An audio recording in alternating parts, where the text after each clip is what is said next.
Good morning mga ka-chik-chik. So it's a weekend. Happy weekend everyone.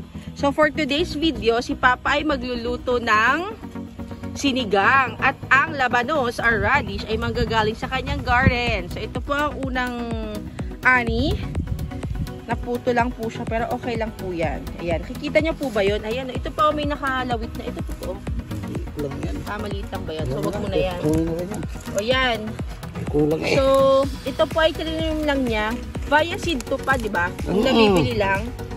Ayan, sige lang, anuhin mo pa. Ayan, so malalim po pala talaga itong radish. Ayan.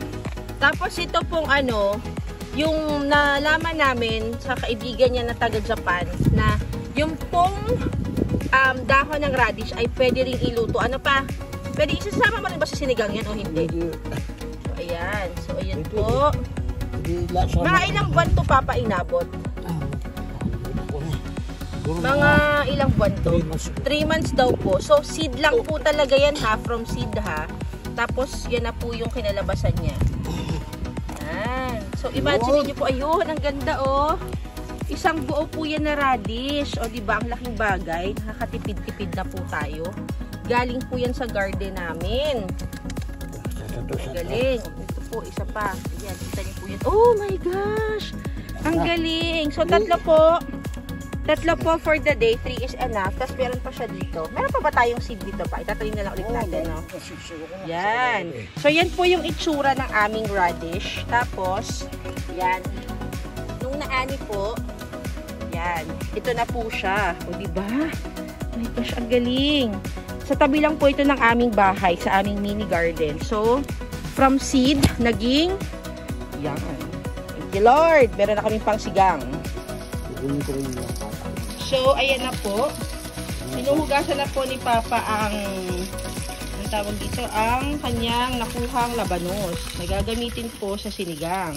Tapos po, yung mga bata daw dahon, gagamitin niya po at isasama doon sa sinigang. Kasi natutunan po niya. Ayan po, ito, ang dami na pwede, yung mga bata pa. Tinatanggal mo yung luma at tinatapon na niya. Yan. So, ito po, imagine niyo po, yung gagamitin mo sa sinigang, hindi mo na siya kailangan bilhin kasi tinanim na po yan ni Papa. Yan, diba? So, initialinis lang po yan. Yan.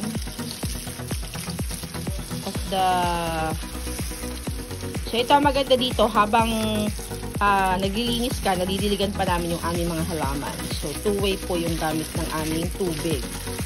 So, hindi naman tayo nagsasayang ng water. Okay? Yan, ito po yung malaki. Sayang lang nung naputol. Yan. 3 months po daw itong naitanim eh. Okay, so, yan na po ang gagamitin for the sinigang later.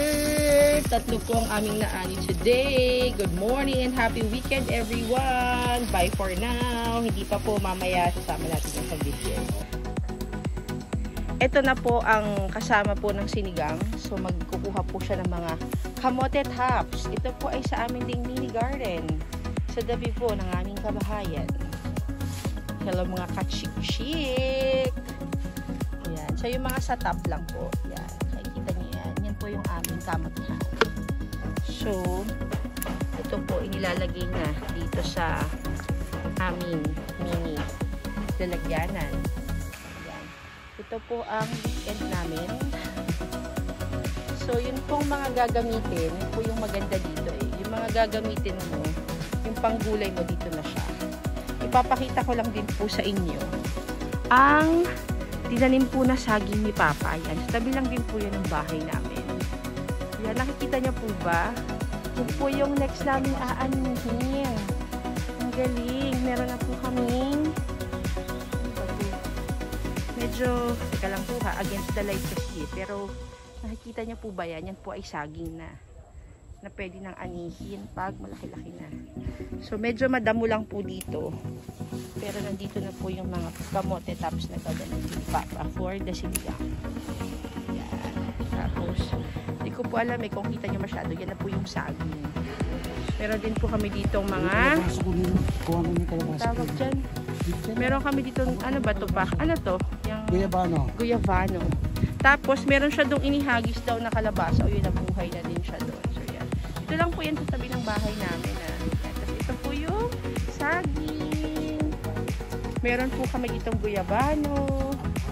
Meron po kaming avocado. O yan, sama-sama na. May tour, mini tour na kayo sa amin. Meron po kaming kalamansi. May malunggay. O yan. Duhat. Merong duhat. Ito, yan. Ito, kalamismis. O yan. Yan. Tapos, marami din po kaming mga may langka. O yan. May challenges din po sa iba. Ito may yung langka. Ito naman ay bayabas. Tapos ito, pwede din po ako manguha pala ngayon ng mga sili. Ayan, madami kaming sili. Ito yung maanghang na ano to ha, na variety po. Ayan. So sige, mag-aani na rin po tayo. Ito po yung maganda, meron kang mini garden. Nakakatipid ka sa halip na bibili ka pa. Ayan. Si Papa ginugupit na din po niya. Ayan.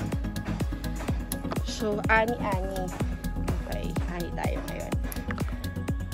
Ayan. Meron din po dong papaya. So, sa tabi lang po ito ng aming bahay, no?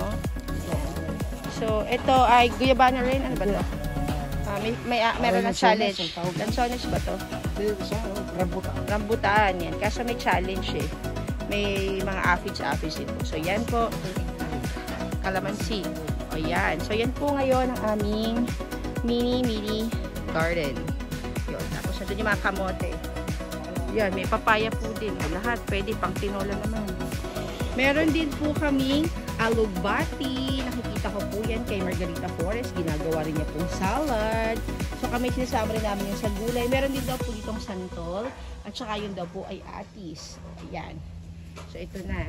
Tapos, meron ako ditong dill. Ang kapal nga niya eh.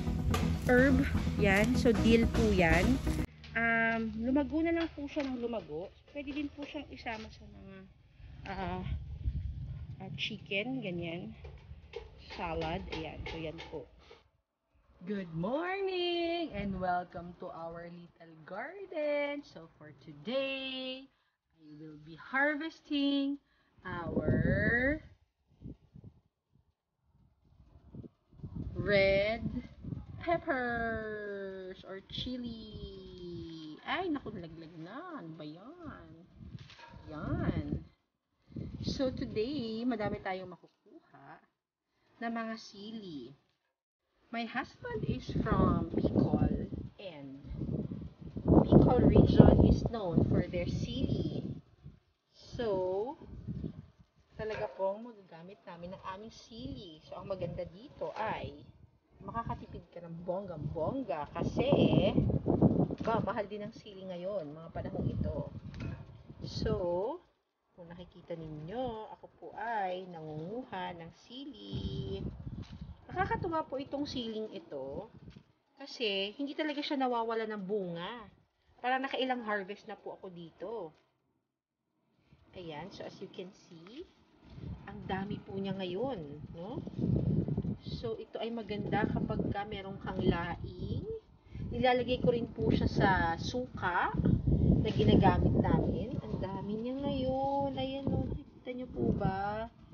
Lahat pulang-pula po siya. Ang dami ko na po nakuha. Pero ayan, ang dami ko pang kukunin. Kanina pulang-pula po siya. Talagang pang Christmas din itong aming sili.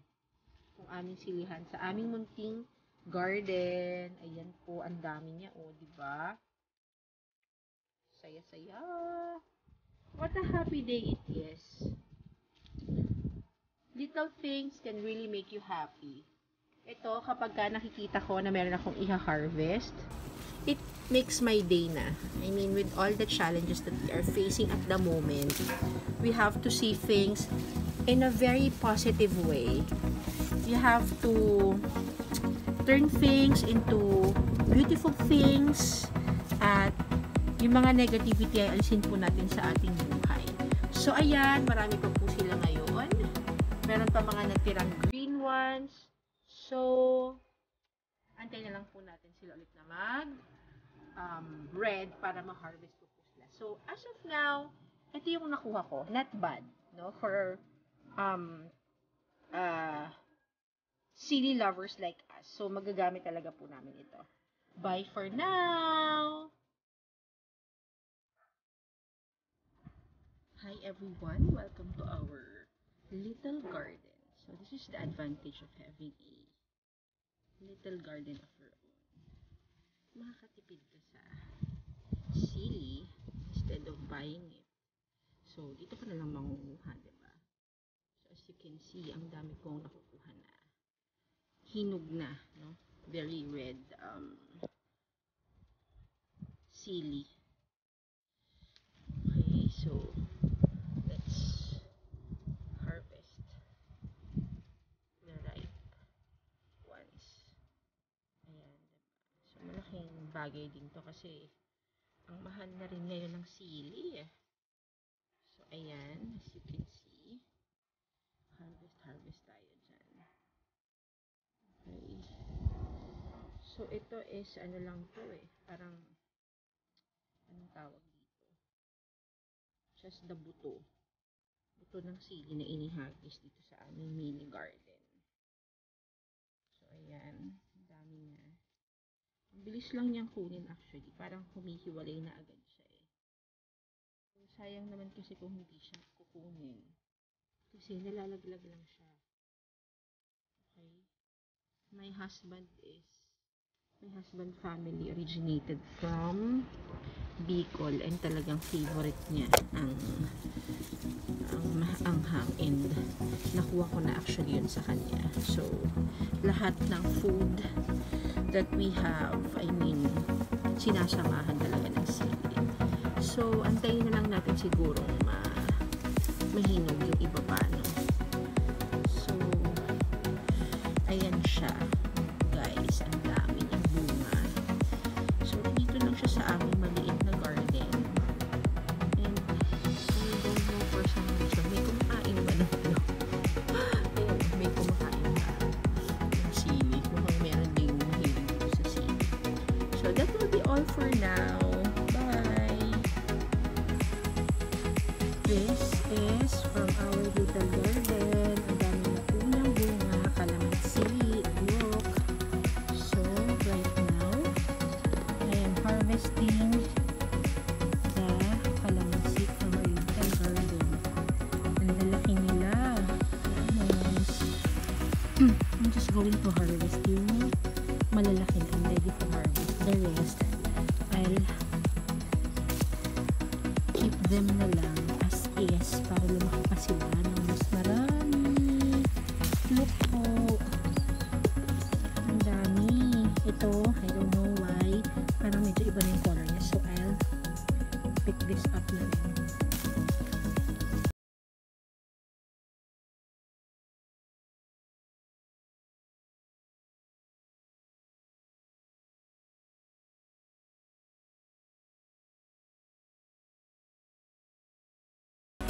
Ayan, ito na yung mga na-harvest ko from this garden.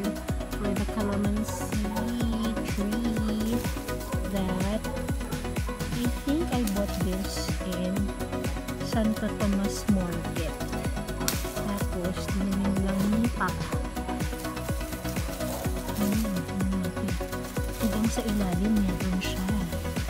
Nakakatuwa because I mean, you can harvest, diba, from your garden. Ito oh, ganda. Ito pa, malalaki. Medyo nakabahan lang ako ng konti kasi ang damo dito. Madamo yung section na ito. So, ito pa. O, diba? So, may inom na namin siya. Perfect for calamansi juice na kailangan namin sa mga panahon ito. Because we have to keep our plants healthy. Ito pa pala oh. Ayan, katabi ko lang, ang laki na. Diba? Saya-saya. Ang sarap mag-harvest from your own calamansi tree na ikaw ang nagtanim. Diba? Yung iba nga nalalaglag na lang, so sayang naman kaysa mabulok sila at malaglag from this puno, might as well, or best na, i-harvest na sila. Okay? Ating calamansi tree. Ang galing-galing. Kunin ko ng iba kasi mahirap din mag-harvest, ha. Takes time to. Diba? Wait, meron pa ba? Meron pa ba tayo nakikita na pwedeng nang i-harvest? I think yung iba medyo maliliit pa, like ito. So, what I plan is palakihin ko muna siya ng bonggang-bongga. Tanggalin lang natin ito mga iba na. Kasi, nakuha ngayon.